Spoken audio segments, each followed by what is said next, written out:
Good morning students. Welcome to nursing paradise. आज का topic बहुत ही रिक्वेस्टेड है, काफ़ी स्टूडेंट्स ने रिक्वेस्ट करी इस टॉपिक के लिए। उनमें से मनदीप कौर हैं, उन्होंने भी रिक्वेस्ट किया है। मैं आज ये टॉपिक आपको समझा रही हूँ इजी वे में। और इस टॉपिक के एंड में मैं आपको एक शॉर्टकट की समझाऊंगी, इनको याद रखने की। जितने भी डिफेंस मैकेनिज़्म है इनको रिमेंबर रखने की एक मैं ट्रिक बताऊंगी, तो आप प्लीज़ वीडियो को एंड तक देखना, स्किप मत करना। फर्स्ट डिफेंस मैकेनिज्म है denial. Denial is a refusal to accept reality और fact, acting as if a painful event, thought और feeling did not exist. Denial मतलब साफ अगर वर्ड्स में हम बोले तो डिनाई करना, किसी चीज़ के लिए मना करना। उस पर्सन को रियलिटी समझ में आ रही है लेकिन फिर भी उस चीज़ को वो मना कर रहा है। और स्टूडेंट्स, मैं आपको एक बात और बताना चाहूँगी, इसके साथ में एग्जाम्पल्स आप अगर एग्ज़ाम में लिखोगे तो वो बेस्ट रहेगा। अगर आप थोड़ा बहुत भूल भी जाओगे लेकिन आपको एग्जाम्पल याद रहेंगे तो उस अकॉर्डिंग आप पूरा क्वेश्चन सही करके आ सकते हो। तो सबके साथ में मैंने एक एग्जाम्पल फिट कर रखा है, तो आप उस एग्जाम्पल को लिख लो और अच्छे से याद कर लेना। इसका हम एग्जाम्पल देखें तो a person who is functioning alcoholic will often simply deny they have a drinking problem. उनको पता है कि वो ड्रिंक करते हैं, उनको ड्रिंकिंग प्रॉब्लम है, बट वो पर्सन फिर भी मना करेगा पूछने पे कि नहीं मैं ड्रिंक नहीं करता हूँ। वो डिनायल होता है, वो डिनाई कर रहा है, उस चीज़ को मना कर रहा है। तो अब नेक्स्ट पे चलते हैं। डिनाइल हो गया। नेक्स्ट है repression. Repression involves placing uncomfortable thoughts in relatively inaccessible area of the conscious mind. उस पर्सन को बहुत अनकंफर्टेबल थॉट्स आते हैं किसी चीज़ के बारे में, लेकिन उसको ये पता नहीं होता है कि ये कब मेरे साथ हुई थी या फिर ये कहाँ से शुरू हुई ये चीज़। उसको अनकंफर्टेबल थॉट्स ज़रूर आते हैं उस जगह के या उस सिचुएशन के, लेकिन उसको याद नहीं होता कि कहाँ से स्टार्ट हुई। जैसे हम एग्जाम्पल को समझेंगे तो हमको इजीली समझ में आ जाएगा। A man has a phobia of spiders but can not remember the first time he was afraid of them. एक पर्सन को बहुत डर रहता है स्पाइडर से, लेकिन उसको ये याद नहीं रह पाता है कि वो फर्स्ट टाइम कहाँ पे डरा था। उसकी मेमोरी लॉस हो जाती है डिप्रेशन के अंदर, उसे याद नहीं रहता है कि ये चीज़ उसके साथ फर्स्ट टाइम कब हुई थी। तो first denial, second repression. Third हम आते हैं सप्रेशन पे। सप्रेशन वर्ड से पता लग रहा है सप्रेस करना, यानी कि किसी चीज़ को कम करना। सप्रेस मतलब कम करना होता है। तो कॉन्शियसली फॉरगेट समथिंग और make a choice to avoid thinking about it. Person चीज़ के बारे में भूलना चाहता है, वो खुद अपना चॉइस लगाता है कि नहीं मैं इसको भूलूंगा। वो अपनी मर्जी से उस चीज़ को भूलना चाहता है। For example, a person consciously trying to forgetting the feeling और थॉट विच आर पेनफुल। अगर कोई सिचुएशन उस पर्सन के आगे आ चुकी है, ऐसी बहुत पेनफुल सिचुएशन, तो वो उससे निकलने के लिए वो अपने थॉट्स को कंट्रोल करेगा। वो नहीं चाहेगा कि ये से थॉट्स मेरे माइंड में आए, वो उनको भूलने की कोशिश करेगा ताकि उसका पेन कम हो, सप्रेस हो सके। तो ये है सप्रेशन। फोर्थ आता है displacement. Satisfying an impulse with the substitute object. जैसे कि ये देखिए, अगर उसको फ्रस्ट्रेशन रहेगी, someone who is frustrated by his और हर बॉस एट वर्क में go home and kick the dog और angry on his child. Displacement मतलब होता है किसी चीज़ को एक जगह से उठा के कहीं और लगा देना। जैसे कि उसको गुस्सा तो था अपने ऑफिस का, बट उसने निकाल किस पे दिया, डॉग पे या चाइल्ड पे। तो वो होता है डिस्प्लेसमेंट। सेकंड आता है projection. This involve individuals attributing their own unacceptable thought feeling motives to other person. इसका एग्जाम्पल देखते हैं। Boy who fails in the exam blaming to teachers and college environment. Projection में क्या होता है कि गलती होती है उस पर्सन की, लेकिन उसका माइंड ऐसा हो जाता है, थॉट्स इतने ऐसे हो जाते हैं कि वो ब्लेम करना चाहता है दूसरे पर्सनस पे। जैसे हम जनरली काफ़ी लोगों में ये चीज़ देखते भी हैं। तो ये दूसरों पे ब्लेमिंग हो जाती है, जबकि गलती खुद की होती है, बट ब्लेमिंग दूसरों पे होता है खुद के माइंड को खुद को सेटिस्फाइड करने के लिए। तो प्रोजेक्शन वो होता है। और सब्लिमेशन, सोशली अनएक्सेप्टेबल इम्पल्स और idealization are transformed into socially acceptable actions और बिहेवियर। जैसे कि a person experiencing extreme anger might take a kick boxing as a mean of venting frustration। इसके अंदर भी ऐसा होता है कि एक बहुत ज़्यादा एक पर्सन को अगर गुस्सा होता है तो वो निकालना चाहता है किसी चीज़ पे ताकि उसका गुस्सा कम हो जाए। जैसे कि उसने बॉक्स को किक कर दिया तो अपना फ्रस्ट्रेशन निकालने के लिए वो ऐसा करता है।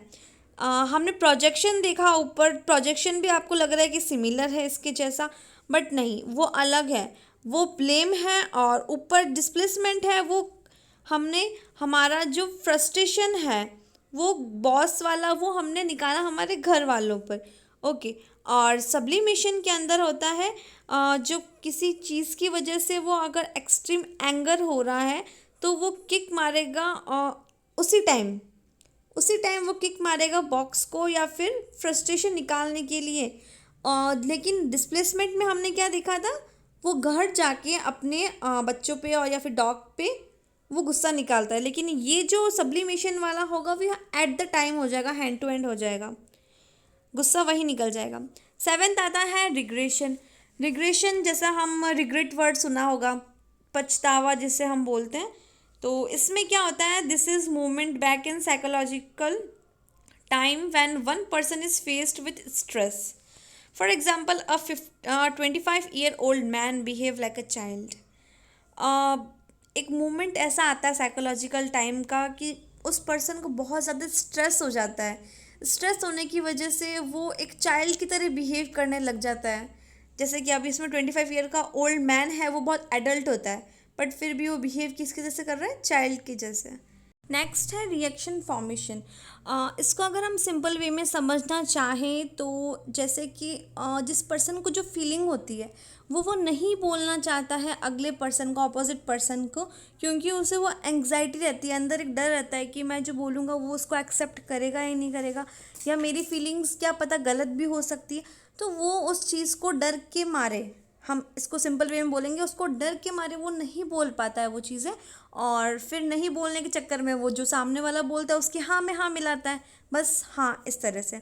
और इसका एग्जांपल अगर आप जैसे सामने लिख रखा है ये भी आप देख सकते हैं। और ईजी एक एग्जांपल अगर मैं बताऊं तो कॉमनली एक गर्ल और बॉय है, तो बॉय को अगर वो गर्ल पसंद है बट वो उसको डर है उससे बताने को, तो वो उसके आसपास घूमता है, करता है, इंटरेस्ट है उसमें नहीं है, वो उसको नहीं बताएगा, बस उसको मन में है लेकिन वो सामने उसको नहीं बोल सकता डर के मारे। तो ये है रिएक्शन फॉर्मेशन। तो वो सामने की हाँ में हाँ मिलाएगा और ऐसा शो करेगा कि नहीं ऐसा तो कुछ है ही नहीं। नेक्स्ट है rationalization. Justification of an unacceptable behaviour, thought और feeling is in logical manner, avoiding the true reason for the action.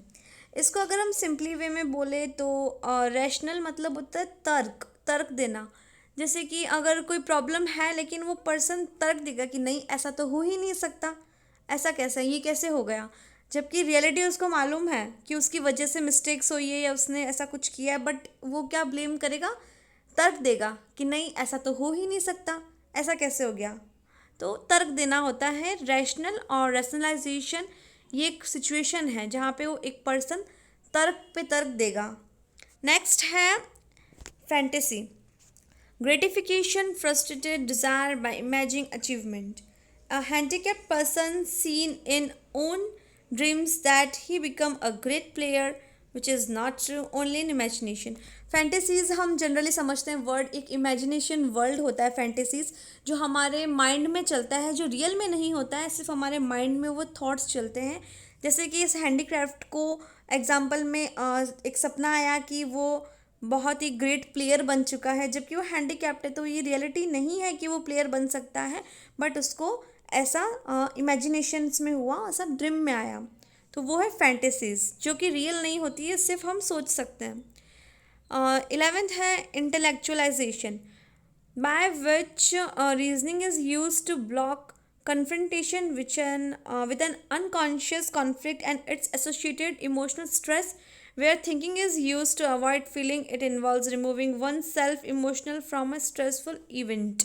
इसका अगर मैं एक ईजी एग्जांपल आपको दूं तो पर्सन ए, एक ए पर्सन है और एक पर्सन बी है। अगर ए पर्सन रूडली बिहेव कर रहा है पर्सन बी के लिए, तो पर्सन बी उस चीज़ को अपने माइंड में अंडरस्टैंड करेगा और वो खुद एक थॉट बना लेगा कि ठीक है, पॉजिटिव थॉट्स बनाएगा, ठीक है इस वजह से वो गुस्सा कर रहा होगा या इस वजह से पर्सन ए रूड हो रहा होगा। तो इसका सिंपल मीनिंग ये है कि वो एक अपने माइंड में पॉजिटिव थॉट्स लाना स्टार्ट कर देते हैं कि कोई पर्सन ऐसा कर रहा है तो वो गलत नहीं कर रहा है, ठीक है, उसकी कोई मजबूरी रही होगी या उसकी कोई अपनी पर्सनल थिंकिंग होगी, तो वो इंटेलेक्चुअलाइजेशन हो जाता है। लास्ट है undoing. Person tries to undo an unhealthy destructive और अदरवाइज थ्रेटनिंग थॉट्स और action by engaging in contrary behavior.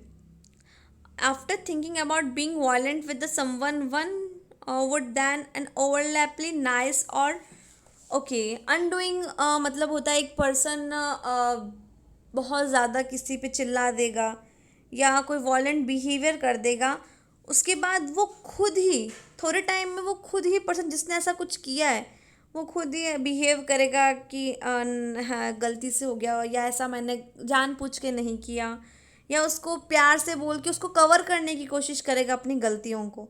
ऊपर वाले में तो अगला जो सामने पर्सन था वो खुद अपने आप कवर कर रहा था समझ के कि ठीक है ऐसा ही रूड हो रहा होगा, और इसके अंदर वो खुद अपनी गलतियों को कवर करेगा वापस जो उससे हो चुकी है। तो ये है कुछ मैकेनिज़्म एक्शंस जो मैंने आपको समझाए, और बहुत ही इजी वे में आई थिंक मैंने अपना पूरा 100% दिया है। अगर फिर भी आपको थोड़ा बहुत इसमें रहता है कन्फ्यूजन या फिर थोड़ा बहुत आपको डाउट रहता है तो आप मुझे कमेंट कर सकते हो, मैं आपको वहाँ पे आंसर दे दूँगी इजीली। ओके, और जैसा कि मैंने आपको बताया था लास्ट में आपको मैं इसमें एक ट्रिक बताऊँगी ऐसी या की बताऊँगी जिससे आपको इजीली ये सब अंडरस्टैंड हो जाएंगे सीक्वेंस वाइज। तो ये देखो स्क्रीन पे मैं ये दे रही हूँ, DR डॉक्टर्स DPS R3FIU। ये आप वर्ड पूरा याद कर लीजिए, डॉक्टर्स DPS R3FIU। तो ये किस में यूज़ होगा? Denial, repression, S for suppression, D displacement, P projection, sublimation, regression, reaction formation, realization, fantasies, intellectualization, undoing. तो ये एक बहुत ही ऐसी की है इम्पॉर्टेंट जिसको हम याद रख के अगर एग्ज़ाम में लिखेंगे तो हमको रिमेंबर भी हो जाएंगे, नहीं तो थोड़ा बहुत कन्फ्यूजन हो जाता है। सो गाइज़, अगर मेरा यह वीडियो आपको हेल्पफुल लगी तो मेक श्योर आप इसको लाइक करना और मेरे चैनल को सब्सक्राइब करना। और कभी भी कोई भी अगर आपको क्वेश्चन पूछना हो, कोई भी डाउट हो या आप चाहती हो कि मैं किसी टॉपिक पे वीडियो बनाऊँ तो आप मुझे कमेंट कर सकते हो। Thank you.